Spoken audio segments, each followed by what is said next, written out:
Okay, so I disassembled everything in this watch and I cleaned all parts and I replaced two of those that were defective, and so I'm starting the complete reassembling.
we can see that second hand is moving, watch is working.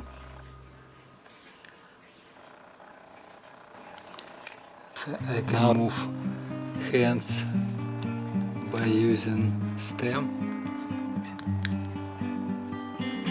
The problem was resolved, the root cause was found, and it was water damage, and as a result some teeth on two gears were broken, and it took complete disassembling to return this watch back to life. If you like this video, please give me likes and also subscribe to my channel to be aware of new videos in the future. Thank you for watching, and I'll see you next time. Bye for now.